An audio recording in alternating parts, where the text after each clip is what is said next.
YouTube, this is Dave with SpinnerX Studios, and continuing my series of deep dives of my spinner racks, and we are on the last rack.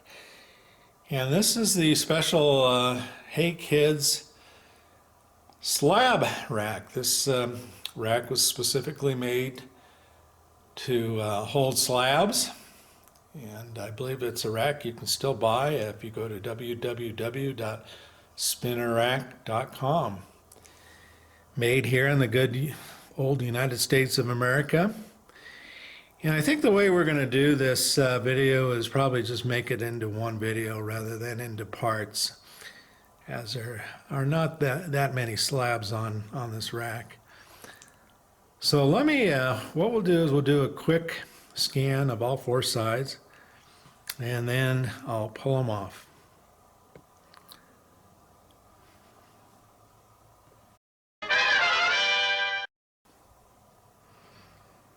All right, here's side two.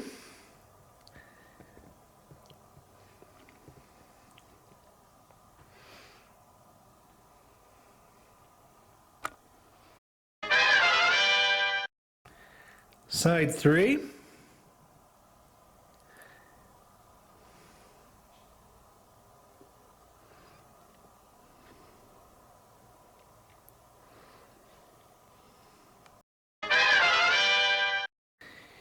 And the final side.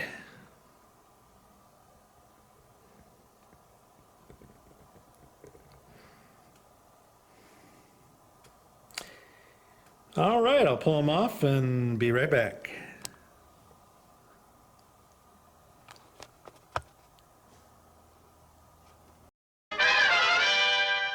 All right, the first one we're going to start off with is Space Action number 3, published in '52. And this one will actually be one that'll stay out for Halloween. But great space fantasy monster scene there. Let me pull it up so you can read the caption there. Hopefully it'll focus here. There we go.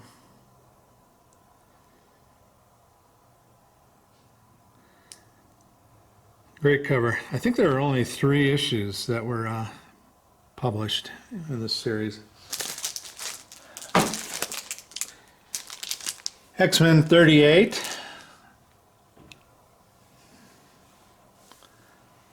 Blob cover. And Dan Atkins cover.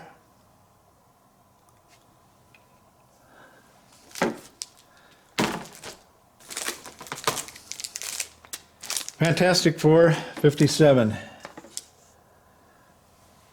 Jack Kirby cover. One of my favorite early Fantastic Four covers with Dr. Doom, Silver Surfer. All right, next is Superman's girlfriend Lois Lane, issue 63.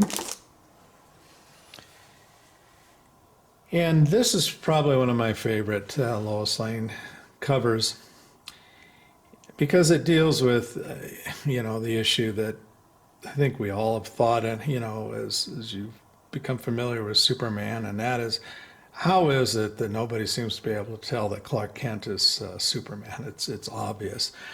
But let me bring this up a little bit closer,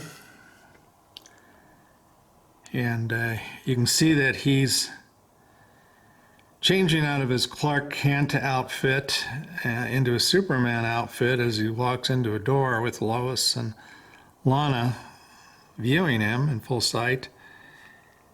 And I don't know if this will focus enough for you, but it says, I'll tell you why I'll never marry you, Lana, or you, Lois. Who wants a wife so stupid she doesn't realize I'm Superman when I take off my Clark Kent glasses? So, it's a cover that we've out loud thought about. Anyway, classic cover. All right, moving on to another DC comic. This is Showcase 55 from 1965. And this is the first Silver Age appearance of Solomon Grundy. Really cool cover. I like the colors in it. This kind of deep blue, almost going on purple.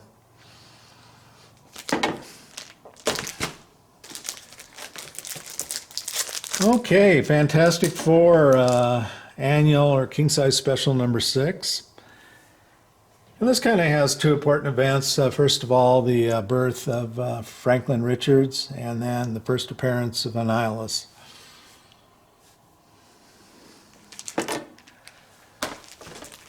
And here's an early Outlaw Kid, number 8.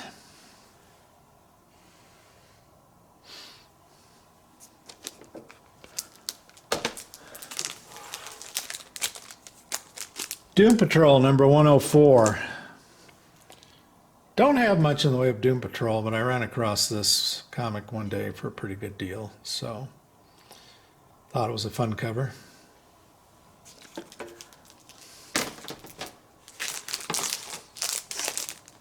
And here we have a copy of Amazing Adventures, number 7. Had the dual stories of the Inhumans and then a Black Widow story. I really always like the layout of the top half of the book there. By the way, the cover art is by Neil Adams.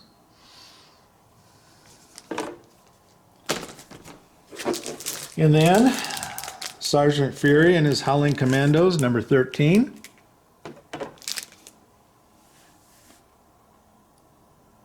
The Captain America appearance.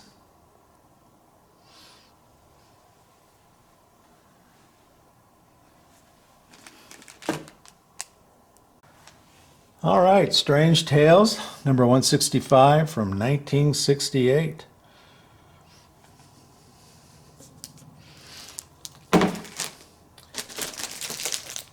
Avengers 57, first appearance of the Vision. John Buscema cover, and probably one of the great covers of the Marvel Silver Age era.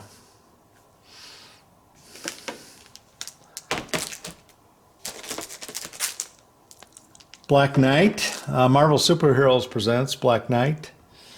This is issue 17. I've always really liked this cover. Just kind of caught my eye. Okay, here we have Avengers number 4. Of course, this is the first Silver Age appearance of Captain America. And it's for 4.5. It's a real nice copy. It presents very well.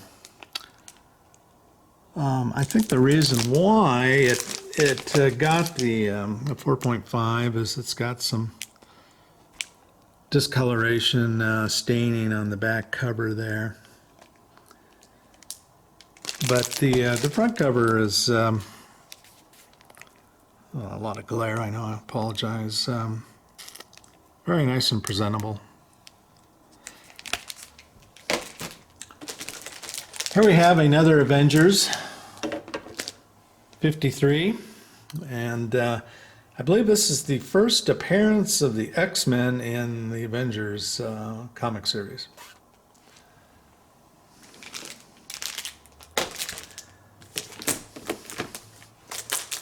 And here's a high-grade Richie Rich number 71. I really like the space aspect of this particular cover.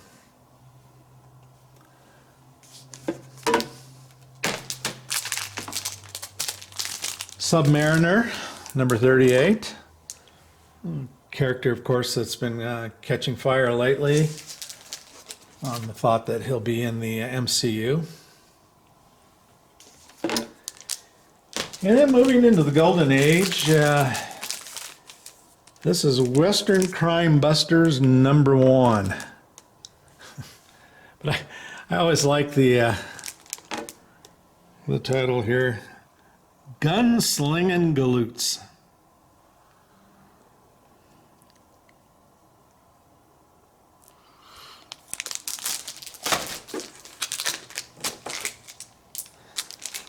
One of my favorite Thor covers, Thor 160, with Galactus on the cover. And if you look at the way the Thor's hammer is going, it looks like it's about to pound a hole in Galactus's head there. And then, Fantastic Four, number 112, famous cover. You know, this is one of those covers, kind of like that Avengers 4 that I just showed you, that shows much, much better than its grade. This comic cover, of course, being a black cover, is very difficult to find in a high grade, just simply because, of course, black shows spine ticks and creases and what have you. But if you look at the edges, you're just not going to see any of that, really. So why did this book got an 8.0? Well, why? Well, I hope it shows up good on the camera, but what happened here is there was a little bit of an overspray, a little bit of the blue overspray in the printing process. And you can also see it on the back cover. And that's really, I think, the only reason why this book got an 8.0, because I think other than that, it would have qualified to be in the 9 somewhere. But a little bit of blue overspray really doesn't bother me. And it's worse on the back cover. There's not a lot of it on the front cover other than right here. So very pleased to have got this book for a very good price, considering how well it shows.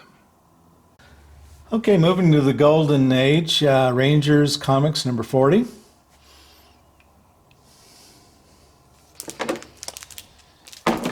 And here we have a DC key. This is Batman 181. First appearance of Poison Ivy. This is another one of those books that shows better, I think, than its grade. And I like books like that because they're really, you know, you can get them for a much better deal than what ordinarily you could get for like a 9.0. But if you look, the edges are pretty good. Not much in the way of spine ticks are all. The reason why this book received the grade that it did is because if you look right there, it's got a corner crease, color breaking corner crease. And of course on a red cover that really shows up. But other than that, it has a few spine ticks here and there, but it's a pretty solid copy.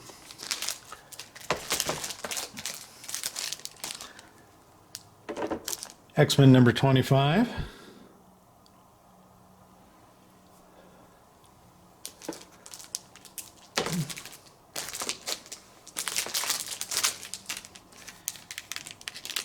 And here we have Fantastic Four number 48, the first issue in the Galactus Silver Surfer trilogy. And once again, yet another cover that shows better than what its grade would indicate.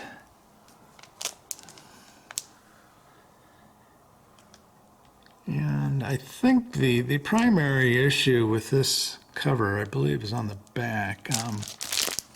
Yeah, here we go.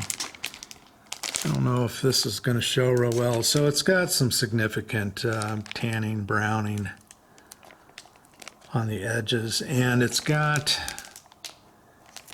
a chip right there, a very minor chip, which is commonplace in these early Marvels, as you know. But other than that, the book shows very, very nicely.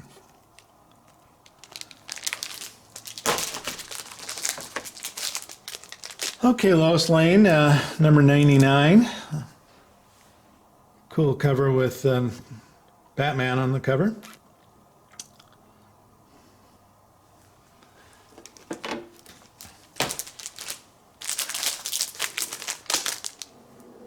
Submariner 69.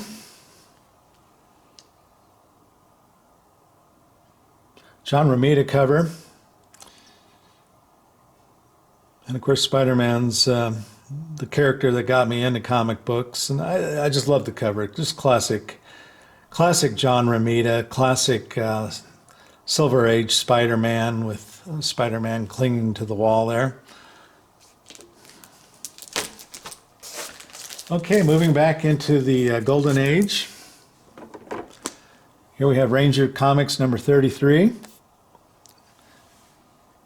A really cool underwater scene.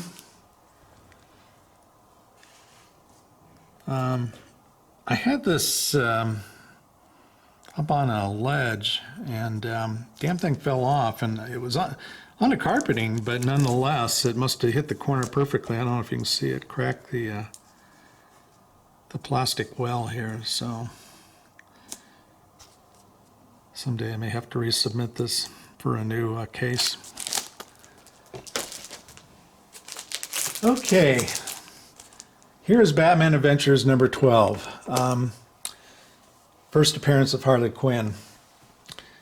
This is a comic I ordinarily would not collect, but I think it's an important introduction of a character. I think Harley Quinn is one of those characters that just has really taken off and will always be an important character in the DC universe.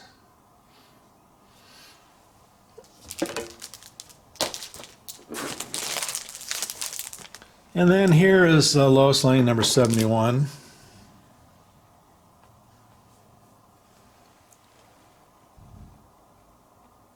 Kurt Schaffenberger cover. Okay, Avengers number 8. First appearance of Kang the Conqueror.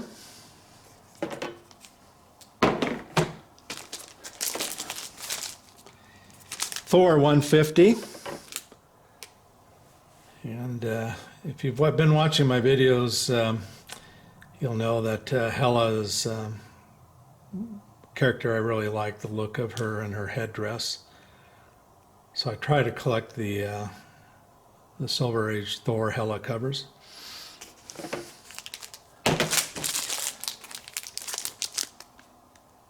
Challengers of the Unknown, number 60.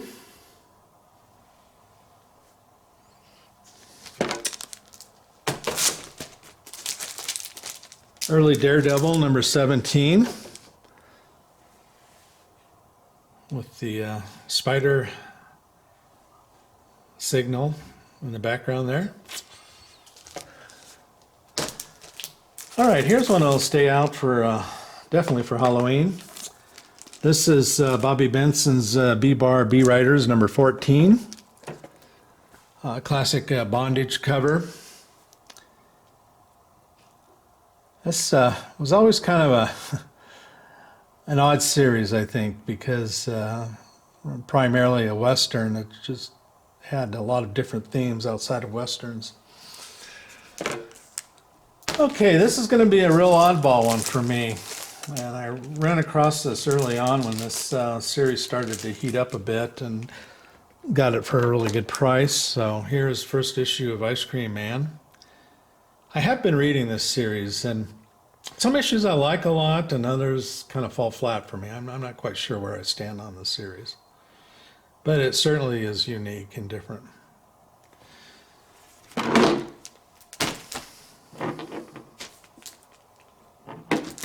Let's see here. And here we have Giant Size X-Men number 1. I don't think I really need to say much about this book. It's been a hot book lately with the X-Men coming into the MCU, or at least we expect it, that they'll make an appearance.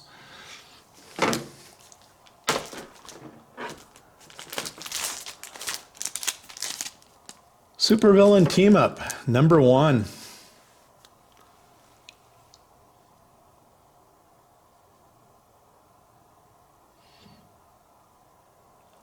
John Buscema cover. It's got tiger shark there, which I've always liked his costume, pretty cool. Of course, a big Doom issue. Tales of Suspense, 98. Cap fighting Black Panther. And then finally, issue 49 of the trilogy. Generally, I think probably the favorite cover for most people out of the three. I believe I showed issue number 50 in my tour of my gold key rack. But fantastic cover, obviously. Well, that is it for the slab rack, and I'll be moving on to Halloween next, or at least I'll be putting up Halloween pretty soon. And I don't know, maybe I'll have a video in between, we'll have to see, but hope you've enjoyed this dive into my spinner racks, a deep dive, and we'll look at some of the horror and Halloween comics next. Take care.